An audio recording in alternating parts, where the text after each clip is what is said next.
بسم الله الرحمن الرحيم.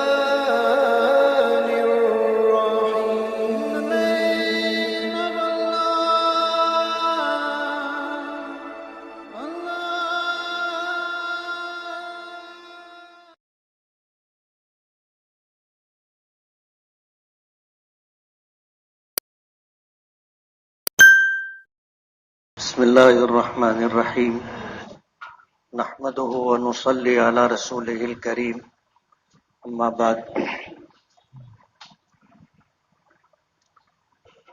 فاعوذ باللہ من الشیطان الرجیم واتقوا اللہ الذی تساءلون به والارحام ان اللہ کان علیکم رقیبا وقال النبی صلی اللہ علیہ وسلم من احب ان يبسط له في رزقه وينسى له في اثره فليصل رحمه صدق الله العظیم وصدق رسوله النبی الکریم.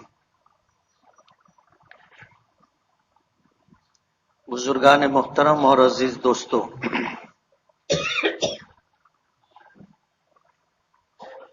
اللہ تعالیٰ بے نیاز ہے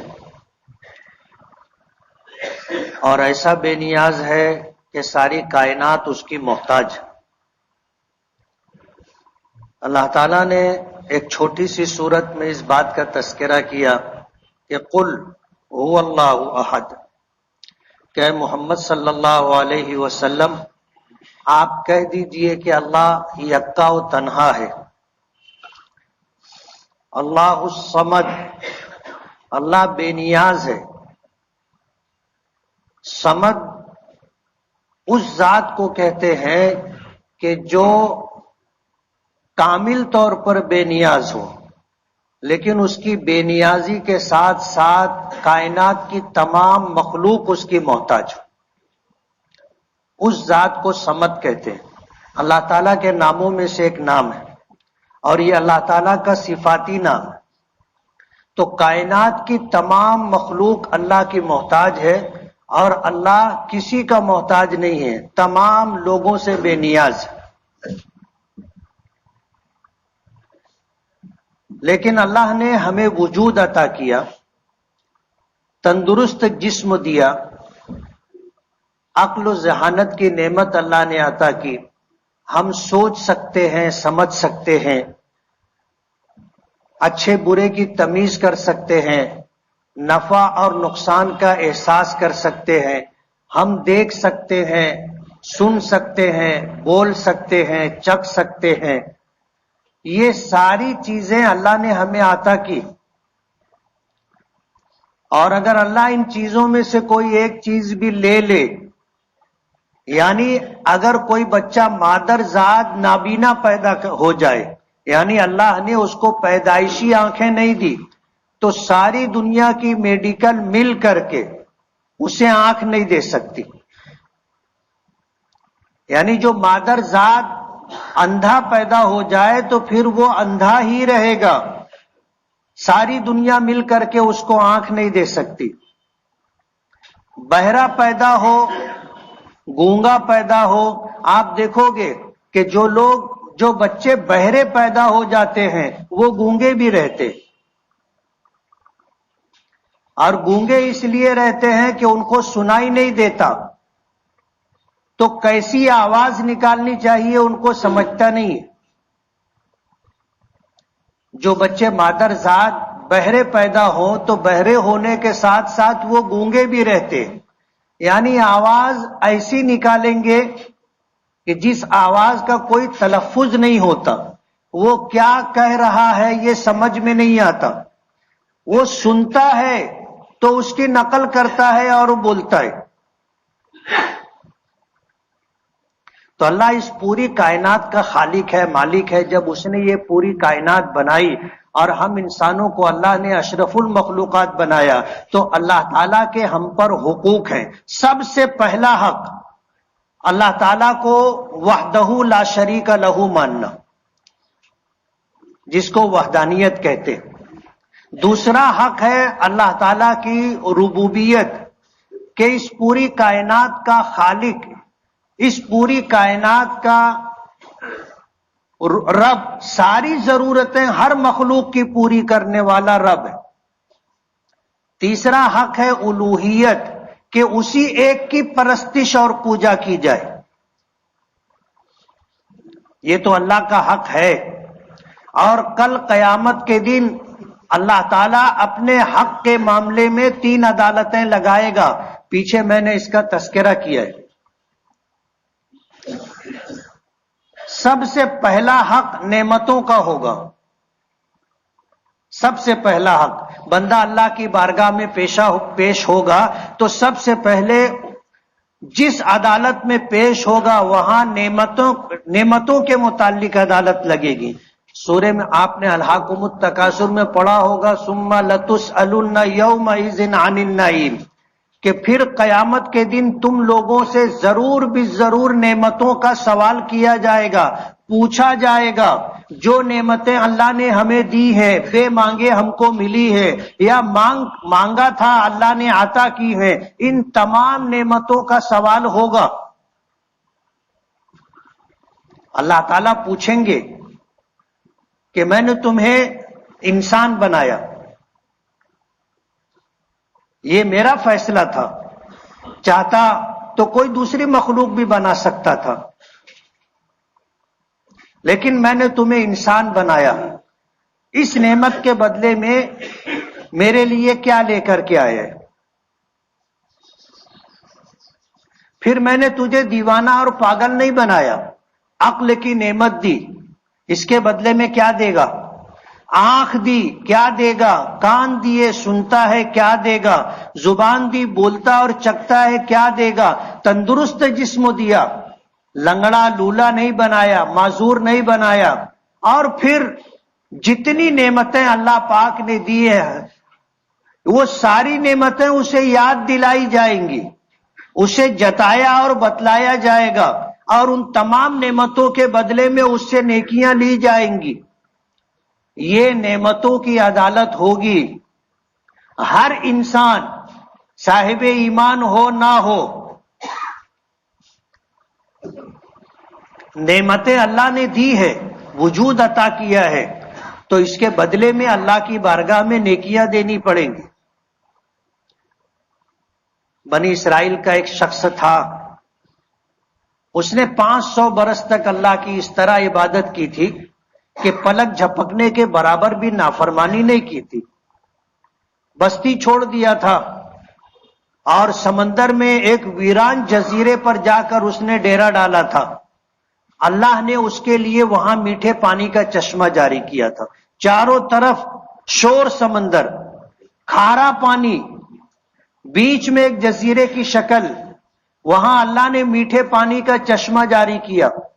اللہ نے اس کے لیے انار کا درخت لگا دیا، اور ایسا کہ اس کو ہمیشہ وہاں سے انار ملتا رہا، وہ انار کھاتا رہا، پانی پیتا رہا، اپنی ضرورت پوری کرتا رہا۔ 500 برس اللہ کی عبادت کیا اس طرح کہ اس نے پلک جھپکنے کے برابر بھی اللہ کی نافرمانی نہیں کی۔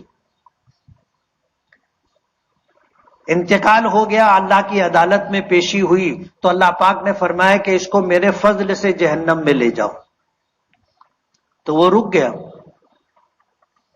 عرش کی طرف دیکھا اور کہنے لگا کہ اللہ میں نے تیری 500 برس تک عبادت کی، اور ایسی عبادت کی ہے کہ میں نے پلک جھپکنے کے برابر بھی تیری نافرمانی نہیں کی، کیا اب بھی میں تیرے فضل سے جنت میں جاؤں گا؟ اللہ پاک نے کہا کہ اس کو جہنم کی طرف لے کر چلو۔ فرشتے لا یعصون اللہ ما امرہم ویفعلون ما یؤمرون، کہ فرشتے ایک ایسی مخلوق ہے اللہ کی کہ جو پلک جھپکنے کے برابر بھی نافرمانی نہیں کرتی، کسی معاملے میں اللہ کی مخالفت اور نافرمانی نہیں، جو حکم دیا جاتا ہے وہ کرتی۔ حکم ہوا اس کو جہنم کی طرف لے کر چلو، فرشتے لے کر کے چلے۔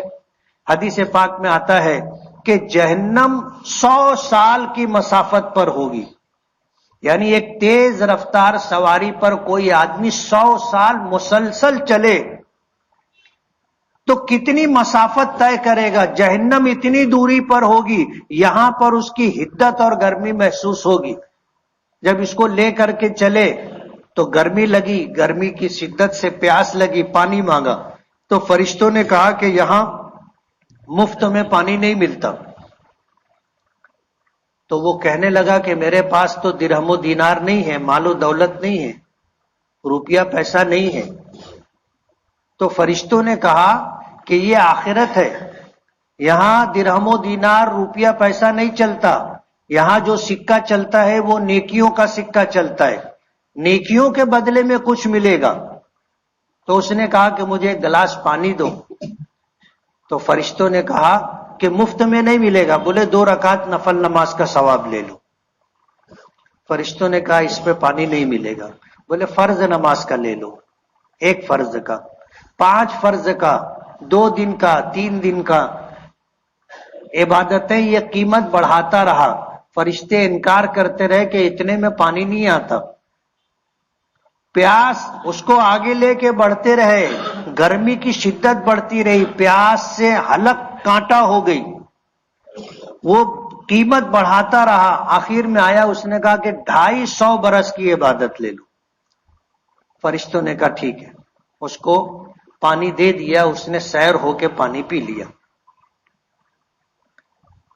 اللہ کا حکم تھا، فرشتے رکے نہیں اور آگے لے کر کے چلے. دوبارہ پیاس لگی، اس نے پھر پانی مانگا تو ایک قیمت تو پہلے طے ہو چکی تھی. 250 برس کی عبادت دے چکا تھا، 250 برس کی بچی تھی وہ بھی دے دی. جب دوسری مرتبہ سیر ہو کر پانی پی لیا تو اللہ پاک نے فرمایا کہ اس کو واپس لاؤ. جب یہ واپس آیا تو اللہ پاک نے پوچھا کہ میرے فرشتوں نے تیرے ساتھ ظلم کیا؟ اس نے کہا کہ نہیں. کہا کہ تو نے پانی خرید کر کے پیا، اس کا بدل دیا، قیمت دی؟ کہا کہ ہاں. کہا فرشتوں نے تیرے ساتھ زور زبردستی کی؟ تو اس نے کہا کہ نہیں، زور زبردستی نہیں، اپنی مرضی سے تو نے قیمت دی؟ کہا کہ ہاں مرضی سے دی. تو اللہ پاک نے فرمایا کہ 2 مرتبہ سیر ہو کر پانی پینے پر تو نے 500 برس کی عبادت دے دی، اور 500 برس تک میں نے تجھے دریائے شور میں ایک جزیرے میں رکھا تھا جہاں تجھے میٹھے پانی کا چشمہ جاری کر کے دیا تھا. 500 برس تک اس میٹھے پانی کے چشمے سے تو پانی پیتا رہا، میرے لگائے ہوئے درختوں سے انار کھاتا رہا. 2 مرتبہ سیر ہو کر پانی پیا تو 500 برس کی عبادت دی. 500 برس تک میرا پانی دیا ہے، مجھے کیا دے گا؟ ابھی تو پانی کا حساب چل رہا ہے نا. پھر کھانا بھی ہے، صحت بھی ہے، تندرستی بھی ہے، سلامتی بھی ہے، اچھا گھر بھی ہے، بیوی ہے، بچے ہیں، دنیا جہاں کی نعمتیں اللہ نے دی. وَإِن تَعُدُّوا نِعْمَتَ اللَّهِ لَا تُحْصُوهَا، اگر تم اللہ کی نعمتوں کو شمار کرنا چاہو، گننا چاہو تو نہیں گن سکتے. بے شمار نعمتیں ایسی ہیں کہ ہمیں پتہ ہی نہیں کہ یہ نعمت ہے.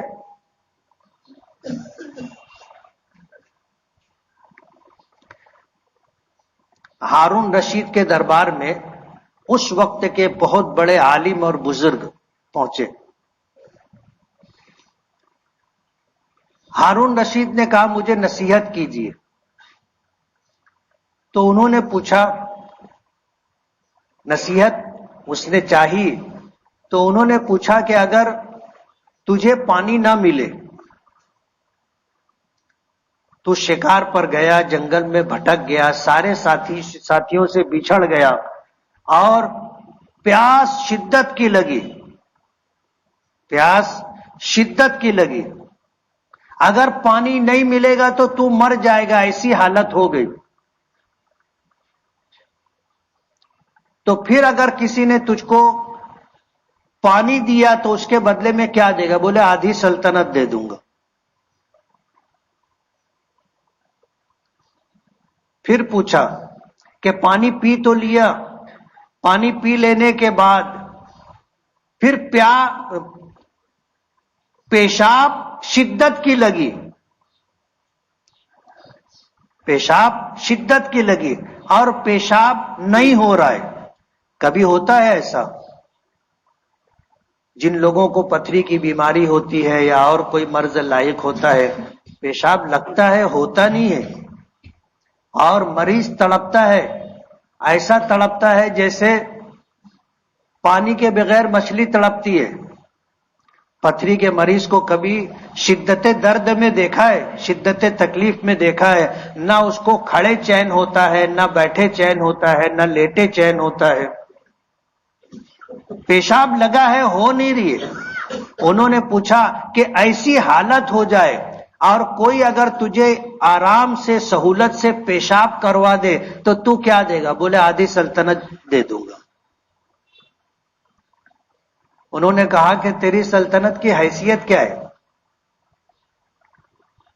ایک مرتبہ سیراب ہو کر پانی پیا، آدھی سلطنت، پھر یہ پانی اندر جانے کے بعد باہر نہیں نکل رہا، پیشاب نہیں ہو رہا، تو آدھی سلطنت۔ تیری پوری سلطنت ایک مرتبہ سیراب ہو کر پانی پینا اور ایک مرتبہ سہولت سے پیشاب کر لینا، پھر اس پر اکڑ کیسی؟ اس سلطنت کے اوپر غرور کیسا، تکبر کیسا؟ اب آپ سوچو کہ اللہ کی بے شمار نعمتیں ہمارے پاس ہیں، ہم میں سے کبھی کسی کو یہ خیال آیا کہ سہولت کے ساتھ پیشاب کا ہو جانا بھی اللہ کی بہت بڑی نعمت ہے؟ کبھی سوچا ہم نے؟ سہولت سے پیشاب کا ہو جانا بھی اللہ کی بہت بڑی نعمت ہے، اور نہ جانے کتنی ایسی نعمتیں ہیں جس کے بارے میں ہمیں گمان بھی نہیں، ہم نے سوچا بھی نہیں کہ یہ اللہ کی نعمت ہے۔ ہماری آنکھ اللہ نے دی، اس کے اوپر پلکیں دی، ہر 2-4 سیکنڈ کے بعد پلک جھپکتی ہے، اور فضا کے اندر جو گرد و غبار ہوتا ہے وہ آنکھوں پر آتا ہے، اور آنکھ فوراً جو ہے پلک جھپکتی ہے اور آنکھ صاف ہوتی ہے۔ یہ فضا میں جو خشکی ہوتی ہے، جو حدت ہوتی ہے، یہ آنکھ کو خشک کرتی ہے، اور پلک جو ہے جھپک کر کے خشکی ختم کر کے آنکھوں کو تر کر دیتی ہے۔ یہ بھی اللہ کی بہت بڑی نعمت ہے۔ ایک صاحب تھا، ان کا ایکسیڈنٹ ہو گیا، پلک کٹ گئی۔ جس رگ کے ذریعے سے پلک جھپکتی تھی وہ رگ کٹ گئی، اب آنکھ ان کی کھلی ہے تو کھلی ہے۔ معمول یہ تھا کہ ساتھ میں پانی رکھتے تھے، تھوڑی تھوڑی دیر کے بعد کپڑا گیلا کر کے آنکھ کو پوچھتے تھے۔ سننے میں اور بولنے میں بہت آسان لگتا ہے، لیکن ہوا یہ کہ 2-4 دن میں پورا زخم ہو گیا۔ یہ آنکھ اتنی نازک ہوتی ہے کہ بار بار آپ اس کو کپڑے سے بھی نہیں پوچھ سکتے۔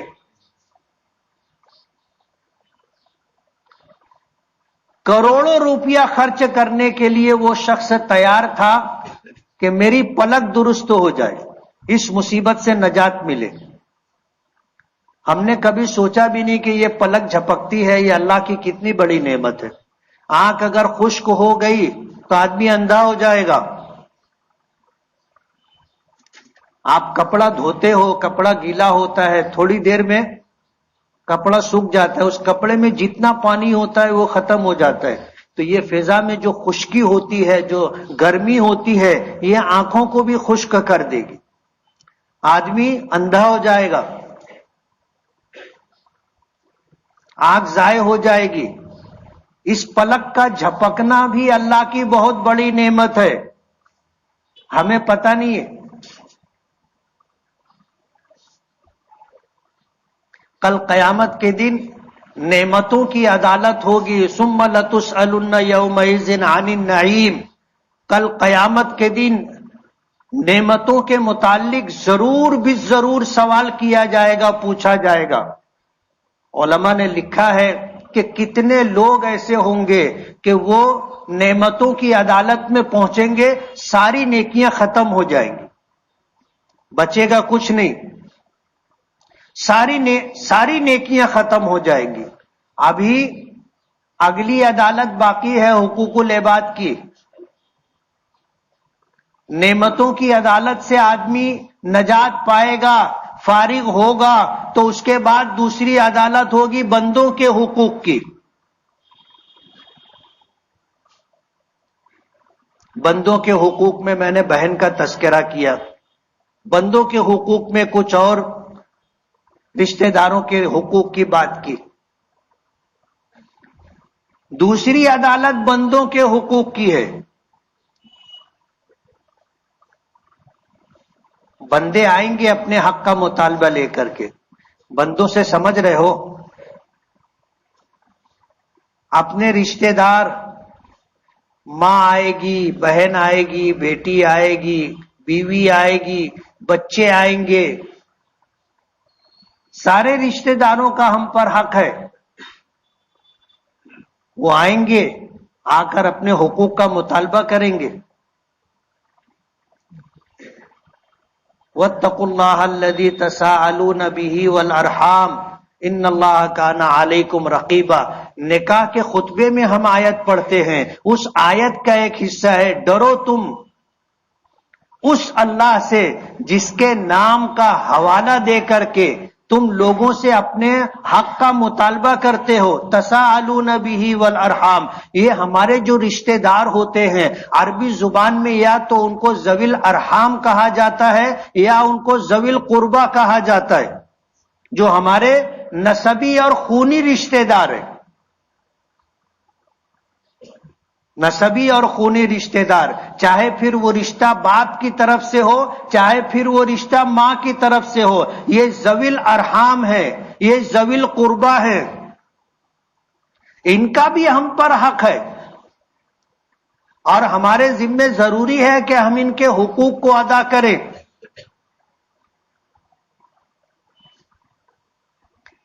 کل قیامت میں دوسری عدالت حقوق العباد کی ہوگی.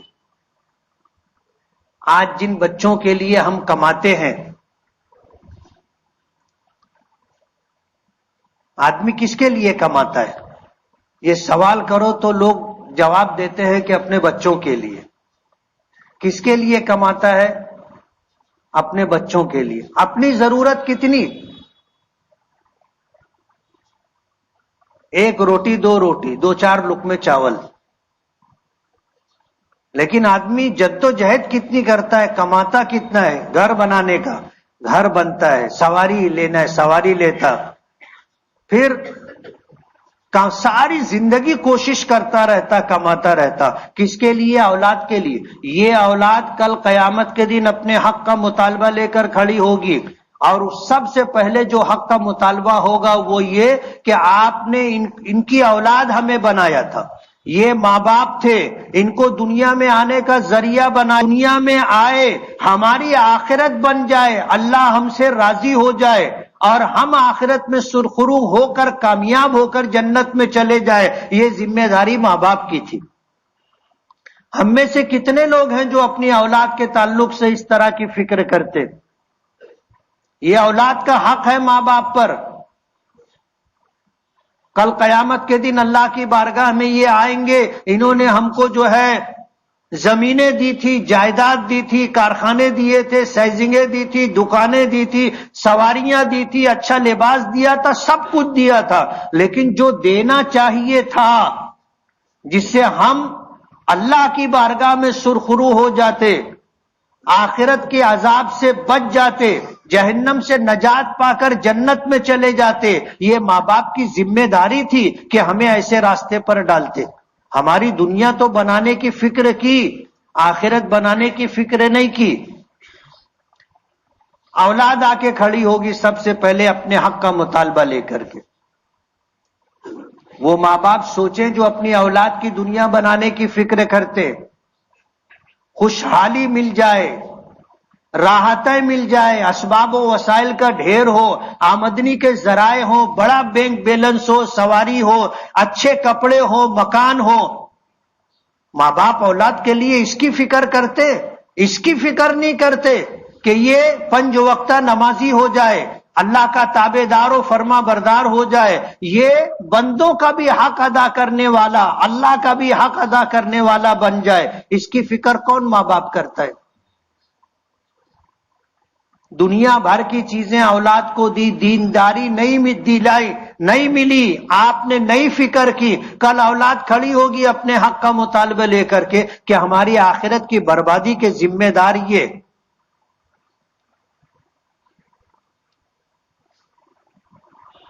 اور اللہ ہر ایک کا حق دلائے گا، ہر ایک کا حق دلائے گا، اللہ انصاف کریں گے، جو حقدار آئے گا اللہ اس کا حق دلائیں گے۔ حدیث پاک میں آتا ہے نبی کریم صلی اللہ علیہ وسلم نے فرمایا کہ بتاؤ میری امت کا مفلس شخص کون ہے؟ مفلس، دیوالیہ۔ صحابہ کرام کہنے لگے جس کے پاس مکان نہ ہو، چھت نہ ہو، جس کے پاس سواری نہ ہو، جس کے پاس کپڑے نہ ہو، جس کے پاس کھانے کا انتظام نہ ہو۔ حضور نے فرمایا میری امت کا مفلس آدمی یہ نہیں ہے، مفلس آدمی وہ ہے کہ کل قیامت کے دن اللہ کی بارگاہ میں آئے گا تو لوگوں کے حقوق ان پر باقی ہوں گے اور حقدار لوگ اپنے حق کا مطالبہ لے کر کے کھڑے ہوں گے، اللہ پاک انصاف کرے گا، جس کا جتنا حق ہوگا اس کے بقدر نیکیاں لے کر کے اس کو دے دی جائے گی۔ حق کا مطالبہ رہے گا، نیکیاں دی جاتی رہیں گی، ایک وقت آئے گا نیکیاں ختم ہو جائیں گی، لوگوں کا حق باقی رہ جائے گا۔ پھر اللہ پاک یہ کریں گے کہ جن کا جتنا حق تھا ان کے نام اعمال میں سے حق کے بقدر گناہ اٹھا کر کے اس کے نام اعمال میں ڈال دیں گے۔ باقی سارے لوگوں کا حق اس طرح ادا ہوگا کہ سب کا گناہ، جتنے اہل حقوق باقی رہ گئے تھے ان کے حق کے بقدر ان کے گناہ لے کر کے اس کے نام اعمال میں ڈال دیا جائے گا۔ حضور نے فرمایا میری امت کا مفلس آدمی یہ ہوگا کہ آئے گا اللہ کی بارگاہ میں تو نیکیوں کے انبار لے کر کے آئے گا، لیکن لوگوں کے حقوق ضائع کیے تھے، اللہ ان کا حق دلائے گا، کبھی نیکیاں دے کر کے، کبھی ان کے گناہ کم کر کے، اس کے گناہ بڑھا کر کے اللہ انصاف کرے گا۔ یہ حضور نے فرمایا میری امت کا مفلس ترین شخص ہوگا، مفلس ترین۔ زنا نہیں کیا تھا، نام اعمال میں زنا آ جائے گا۔ چوری نہیں کیا تھا، نام اعمال میں چوری آ جائے گی۔ شراب نہیں پیا تھا، نام اعمال میں شراب کے پینے کا گناہ، نہ جانے کیسے کیسے گناہ سب اس کے نام اعمال میں آ جائیں گے۔ پھر حضور نے فرمایا کہ یہ آدمی جنت سے محروم ہو کر کے جہنم میں جائے گا، اللہ کی مشیت کے تحت ہوگا۔ وجہ اس کی یہ ہے کہ اللہ جس کے بارے میں اس طرح کا معاملہ کریں گے پھر وہ جہنم سے نہیں بچ سکتا۔ نبی کریم صلی اللہ علیہ وسلم نے فرمایا کہ لوگ اللہ کے فضل سے جنت میں جائیں گے، تو حضرت عائشہ صدیقہ رضی اللہ تعالی عنہا نے پوچھا تھا کہ اللہ کے رسول آپ بھی؟ تو حضور نے فرمایا کہ ہاں، حتی غشیتنی رحمت ربی، یہاں تک کہ مجھے میرے پروردگار کی رحمت ڈھانپ لے۔ تو حضرت عائشہ نے ایک سوال کیا کہ اللہ کے رسول سب کی پیشی اللہ کی بارگاہ میں ہوگی، سب کا حساب و کتاب ہوگا، بغیر حساب و کتاب کے؟ تو فرمایا حساب و کتاب سب کا ہوگا، مطلب یہ ہے کہ پیشی ہوگی، اللہ کی بارگاہ میں پیشی ہوئی، نام اعمال اللہ نے کھلوائے نہیں، پیشی ہوئی، اللہ نے معاملہ آگے بڑھا دیا کہ جاؤ جنت میں۔ یہ ہے حساب یسیر، اسی کو کہیں گے بغیر حساب و کتاب کے۔ پیشی تو ہوگی، اللہ کی بارگاہ کے سب کو حاضری دینا ہوگی، سب کو اللہ کے سامنے کھڑا ہونا ہوگا۔ یہ ہے اللہ اگر معاف کرنا چاہے تو اس طرح کی معافی۔ حضرت عائشہ کے سوال کے جواب پر حضور نے جو بات فرمائی تھی کہ اللہ تعالیٰ جس کو عذاب دینا چاہے گا اس سے پوچھے گا کیوں؟ اللہ تعالیٰ پوچھے گا کیوں کا مطلب شراب کیوں پی تھی، نماز کیوں نہیں پڑھی تھی، روزے کیوں نہیں رکھے تھے، ماں باپ کو گالی کیوں دی تھی، فلاں سے جھگڑا کیوں کیا تھا، لوگوں کے حقوق کیوں ضائع کیے تھے؟ زکوٰۃ فرض تھی، زکوٰۃ کیوں نہیں دی تھی؟ حج فرض تھا، حج کیوں نہیں کیا؟ یہ کیوں اللہ پاک کی طرف سے جب ہوگا سوال کیوں کا، تو اللہ جس کو عذاب دینا چاہیں گے اس سے پوچھیں گے کیوں؟ ظاہر بات ہے کسی کے پاس جواب نہیں ہے۔ ہم نے آج فجر کی نماز نہیں پڑھی، بہت سارے لوگ ہوں گے جنہوں نے نہیں پڑھی۔ خدا نہ کرے کل قیامت کے دن اللہ نے پوچھ لیا کہ فجر کی نماز کیوں نہیں پڑھی تھی؟ کسی کے پاس جواب ہے ایسا کہ اللہ مطمئن ہو جائے؟ تو جس کو عذاب دینا ہوگا اللہ تعالیٰ اس سے مناقشہ کریں گے، پوچھیں گے کیوں، اور کیوں کا جواب کسی کے پاس نہیں ہوگا، اور پھر اس کو سزا دی جائے گی۔ تو دوسری عدالت حقوق العباد کی ہے۔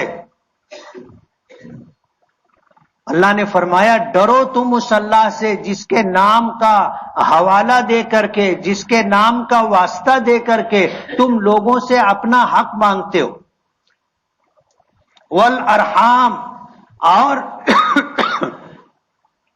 رشتے داروں میں ایک دوسرے کے حقوق کے تعلق سے بات کرتے ہو، اللہ کے واسطے سے ڈرو تم اس اللہ سے۔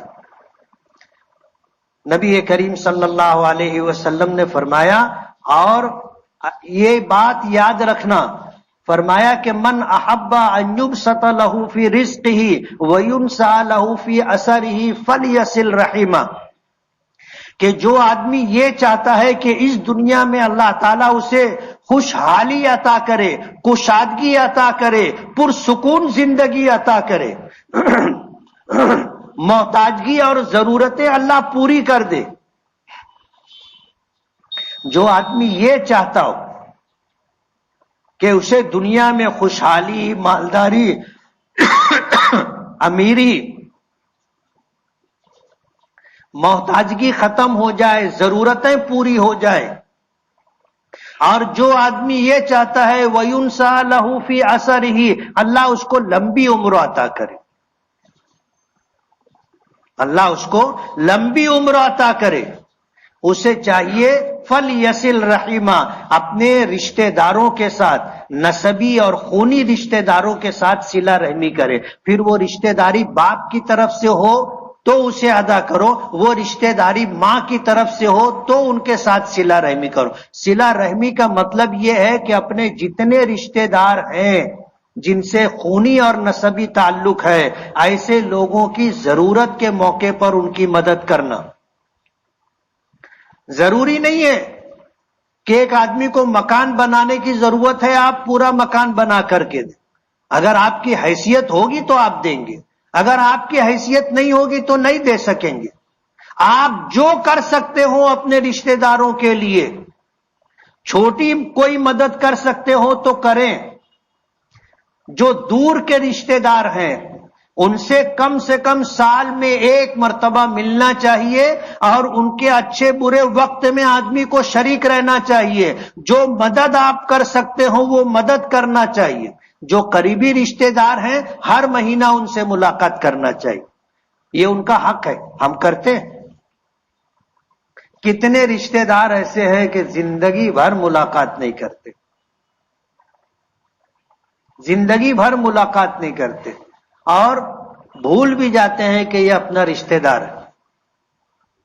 اللہ معاف کرے، یہ کوتاہی ہم سب سے ہوتی ہے۔ کوشش کرنا چاہیے اپنے رشتہ داروں کے ساتھ حسن سلوک، جان پہچان، ملاقات ہو، ملنا چاہیے۔ ہوتا یہ ہے کہ مالدار ہیں ہم، رشتہ دار غریب ہے تو اس کو دیکھ کر کے آدمی اندیکھی کرتا ہے، اندیکھی کرتا ہے۔ وہ بھی دیکھتا ہے کہ یار یہ تو اپنے کے پہچان بھی نہیں رہا ہے، پھر وہ بھی ملنا چھوڑ دیتا ہے، ختم ہو جاتی بات۔ غریبی امیری من جانب اللہ ہے، ہم اگر مالدار ہیں تو اس میں ہمارا کوئی کمال نہیں ہے۔ اللہ نے نوازا ہے تو مالدار ہے، نہیں نوازتا تو ہم بھی غریب رہتے۔ رشتہ داروں کے ساتھ چاہے وہ ماں کی طرف سے ہو یا باپ کی طرف سے ہو، ان رشتہ داروں کے ساتھ آپ حسن سلوک کریں۔ حسن سلوک کا مطلب یہ نہیں ہے کہ آپ ان کی مالی مدد کریں، محتاج ہیں، ضرورت مند ہے، آپ کی جتنی حیثیت ہے وہ کریں، لیکن خندہ پیشانی کے ساتھ، کشادہ روئی کے ساتھ آپ ملاقات تو کریں، اپنے رشتہ داروں سے ملیں، ان کی خیر خیریت پوچھیں، مزاج پرسی کریں۔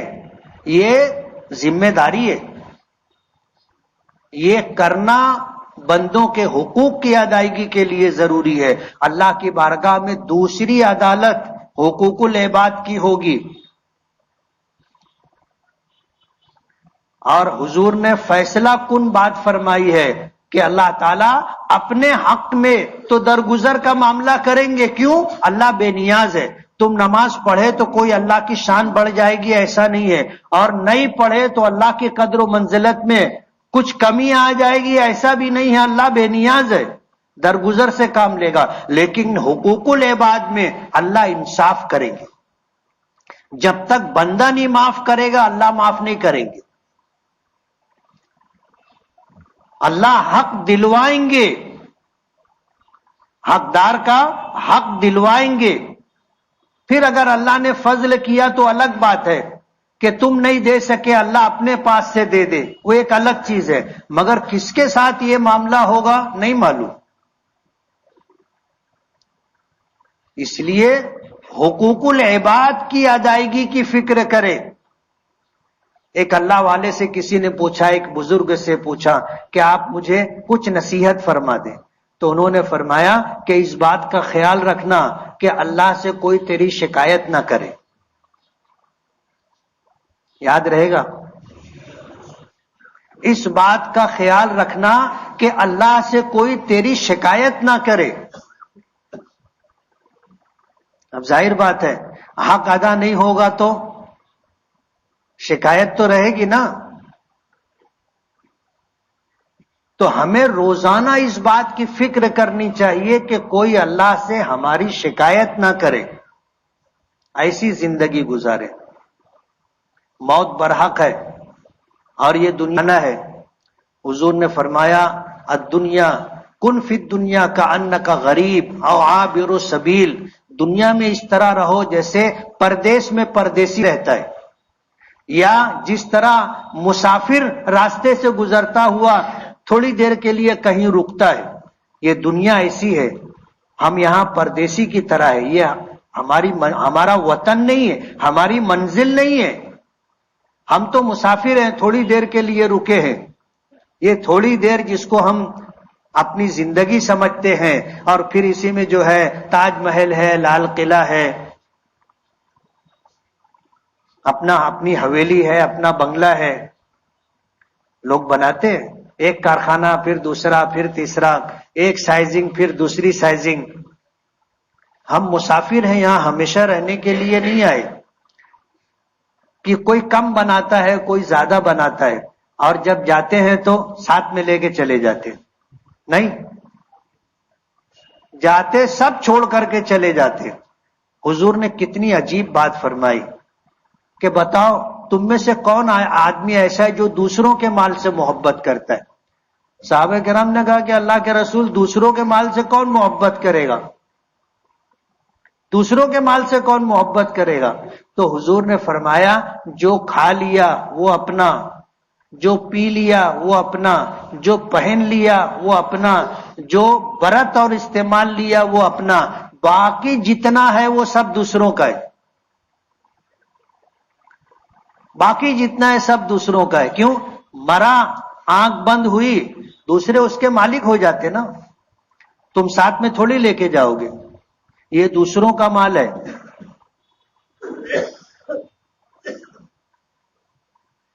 سمجھ میں آ رہی بات؟ بندوں کے حقوق کی ادائیگی کی فکر ضروری ہے۔ ترتیب وار انشاءاللہ بیان کریں گے۔ بہن کے تعلق سے، بیوی کے تعلق سے کچھ باتیں تھیں، انشاءاللہ اور بھی جو ذوی الارحام ذوی القربہ ہیں ان کے حقوق کی بیان اس پر ہوگا۔